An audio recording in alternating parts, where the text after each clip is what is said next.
నేటి తరం సినిమాల్లో స్టార్ వ్యవస్థల ఆధిపత్యం మధ్య వందల కోట్ల కలెక్షన్ల గోల మధ్య సినిమాను కేవలం వినోదంగా మాత్రమే కాకుండా వర్గము, జాతి, లింగము, కులము వంటి అంశాల పట్ల మనల్ని అసౌకర్యంగానైనా సరే ఆలోచింపజేసే సాహసోపేత దర్శకుడు ఆయన.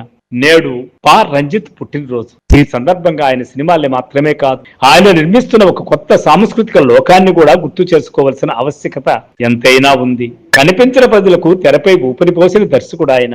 ఇండస్ట్రీకి రాకముందు సినిమాల్లో దళితులు లేదా అణగారిన వర్గాల పాత్రలు చాలా పరిమితంగా ఉండేవి.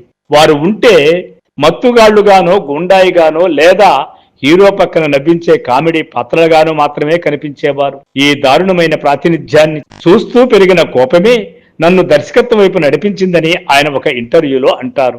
మన జీవన శైలి, మన ప్రాంతం, మన ప్రజలు తెరపై కనిపించడం లేదనిపించిన నేను సినిమాలు తీయాలని నిర్ణయించుకున్నా అని ఆయన ఒక సందర్భంలో చెప్పారు. ఆ అంతరంగిక జ్వాల ఆయన ప్రతి సినిమాలోనూ కనిపిస్తుంది.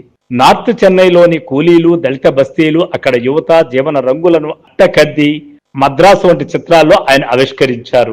ఇవి కేవలం కథలు కాదు, ఒక ప్రాంతపు రాజకీయ మ్యాపులు. పశ్చిమ దేశాల స్లమ్ సినిమా స్టైల్ ను పక్కన పెట్టి మనదైన గల్లీల మట్టిని, గానా పాటల్ని, బ్లూ కలర్ ని, అంబేద్కరైట్ ప్రతీకల్ని ఆయన తన చిత్రాల్లో బలంగా ముద్రిస్తున్నారు. ఈ తరం దర్శకుల్లో ఆయన ఎందుకు అవుట్ స్టాండర్డ్ గా ఉన్నారు? ఇప్పటి మల్టీప్లెక్స్, ఓటీటీ కాలంలో చాలా సినిమాలు వ్యక్తిగత భావోద్వేగాల వరకే పరిమితం అవుతున్నాయి. కానీ పా రంజిత్ మాత్రం వ్యక్తి వెనుక ఉండే సామాజిక, వర్గ, జాతి నిర్మాణాలనే కథా వస్తువులుగా ఎంచుకుంటారు. మద్రాస్ ఒక గోడను కేవలం గోడగా కాకుండా ఒక రాజకీయ ప్రతీకగా మార్చి బస్తీలలోని దళిత యువకుల రాజకీయ చైతన్యాన్ని అద్భుతంగా చూపించారు. కబాలి లేక కాలా ఒక సూపర్ స్టార్ తో తీయాల్సినటువంటి కథలు కావవి.